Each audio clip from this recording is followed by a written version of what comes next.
What's up, guys? It's Eventon here. So I know it might sound a little bit louder than normal. That's because I got a new mic recently. My last couple of videos, I did sound pretty quiet in certain parts, and I did have to agree with a few people that commented on it.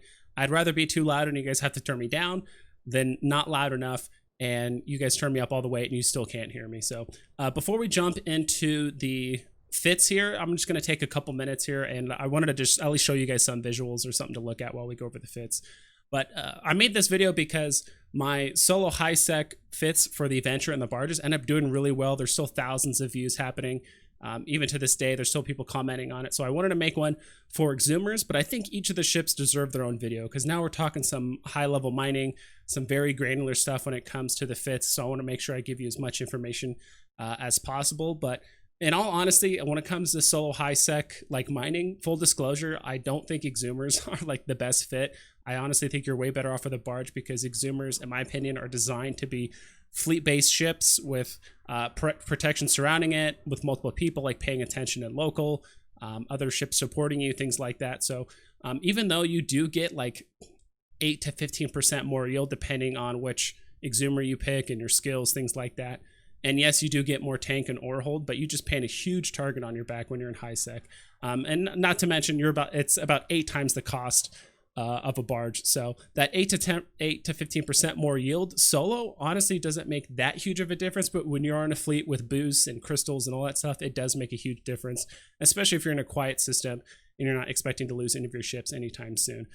But with that being said, I did cover some stats, and I think this is important information to know, specifically in high sec. I did take down all of the kills that happened, or I should say all of the deaths that happened to Mackinaws in high sec that didn't involve NPCs or wars or anything like that. And over the last week, there was about 60 Mackinaws that died in high sec getting ganked. So these are usually 2, 3, 4-man roams, sometimes even up to like 6, which is a bit overkill in my opinion. But the skiff, which is probably my personal favorite, the one I would probably use in high sec mostly, only got ganked 11 times, or actually 12 times. So you're actually 5 times more likely to get ganked in a Mackinaw than you are in a skiff. But hey, if you actually do find a really quiet system in high sec where there's not a lot of traffic going in and out, the Mackinaw actually might be a better fit.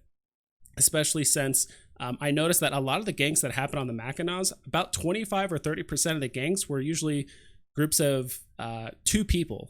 There was a few that were 3 that I think could have been survivable if they had a better fit using the ones I'm about to show you guys. But I think we're going to design these fits to ideally survive a 2-man gank, because once you get to 3 and above, you're dead no matter what. No matter how you fit your ship, you're dead.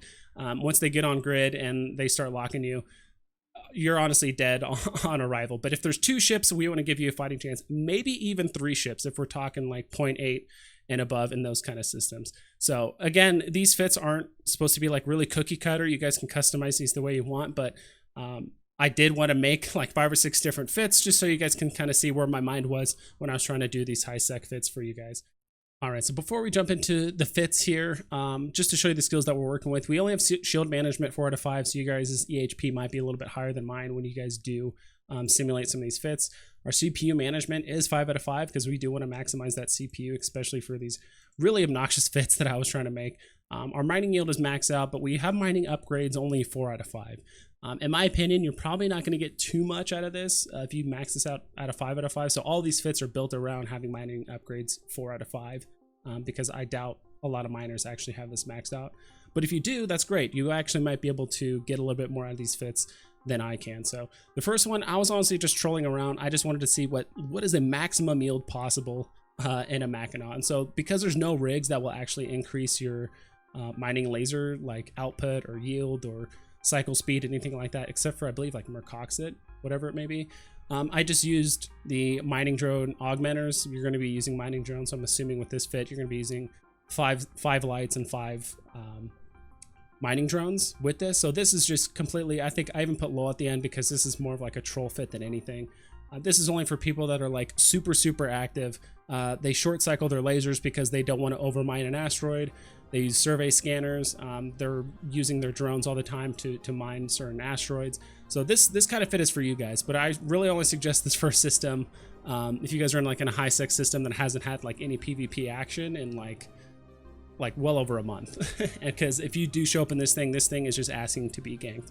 And just as a quick note, for all these fits, I just left the drone bay open because it's completely up to you guys. If you guys want to use mining drones or not, if you guys want to use 5 medium drones, if you guys want to use 5 lights, and maybe even 5 ECM drones, because you might be in like low sec and the ganks might be much more drawn out.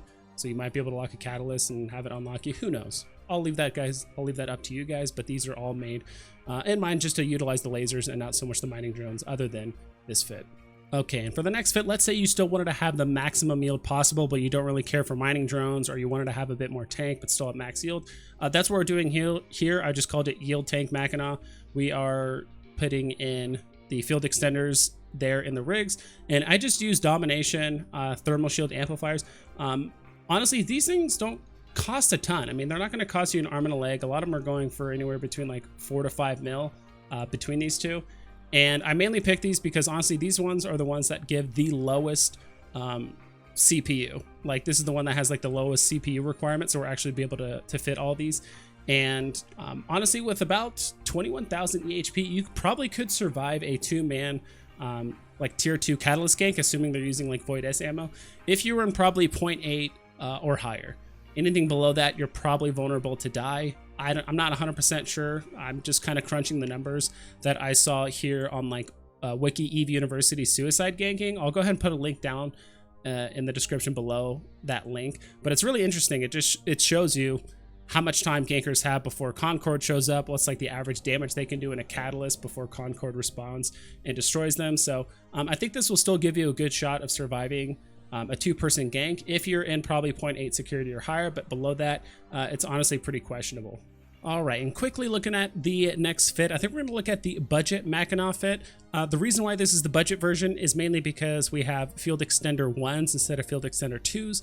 These cost about 1.5 million, but the 2s actually cost about nearly 20 million. So these are over 90% cheaper than their kind of tier 2 counterparts. As well as all the fits going forward, we're going to have a damage control in the low. I did crunch the numbers, and again, this character has full mining yield skills maxed out. With tier 2 lasers and tier 2 crystals, filling a 28,000 M3 ore hold, having 2 in the lows, you're going to be in the belt for about 47 minutes, assuming 0 downtime. And if you have 3 here in the lows for like mining laser upgrades, you're going to be in the belt for about 43 minutes. So the difference is about 4 minutes. And I realize the longer you're in the belt, the longer or like the higher likelihood you're going to get ganked. But in my opinion, having the damage control 2 is going to vastly improve your chances of surviving if you do get ganked, especially since I realize the AHP is really high. It's probably even higher than this because this is assuming omni damage. Someone's doing an equivalent amount of like EM, thermal, kinetic, and explosive. But because we know these people are mainly doing this type of damage, I mean, with this fit, you could probably survive a 2-person gank all the way as low as 0.5 high sec.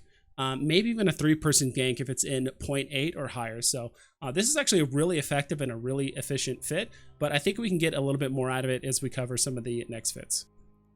All right, and the next fit we're going to look at is let's go ahead and take a look at the passive tank Mackinaw. This is almost completely identical to the budget Mackinaw.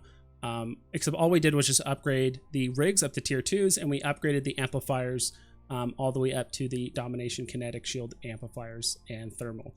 This is the most expensive fit on the list. Honestly, not by much compared to the best fit, I think, for high sec, but the difference is about 40 million is between this fit and the budget Mackinaw. And honestly, this is extremely close to being the best high sec fit in my opinion, but I do think there's one that is a little bit better.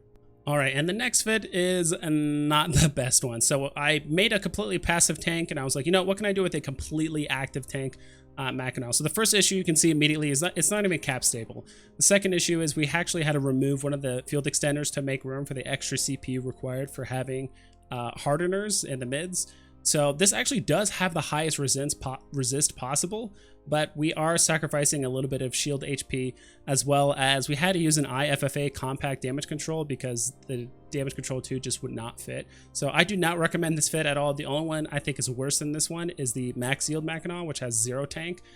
This one can't get the job done, but you have to really pay attention and have all these hardeners on exactly when you get ganked, and so I don't really recommend it. All right, but a fit I can recommend, and I even have it here as my final high sec fit Mackinaw. So for solo high sec mining, this is the fit I would recommend.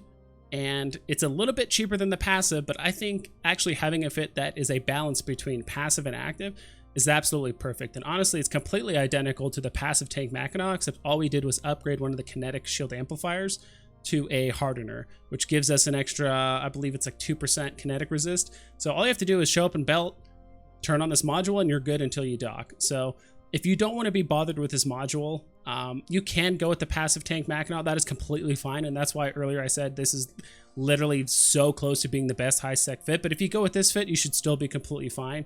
But the main reason why I upgrade this one and I say it's the best is because sometimes gankers do use that Caldari ammo that does do slightly higher kinetic damage. So this will give you the best chance possible to survive that gank.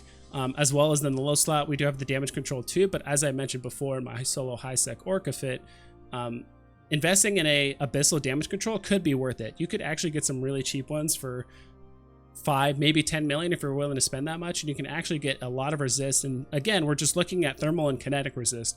I mean, you can actually get a damage control that has, or an abyssal with negative EM and explosive resist, but as long as it gives us, you know, 5, 10%, 8% kinetic and thermal resist, it actually might be worth it. I mean, heck, even 2 or 3% is worth it, because honestly 3400 HP is nothing to scoff at. I do have an ice Mackinaw here. I'll throw that fit down below, but honestly, you're just asking to get ganked if you're doing a solo high sec ice mining, and especially if there's other fleets there.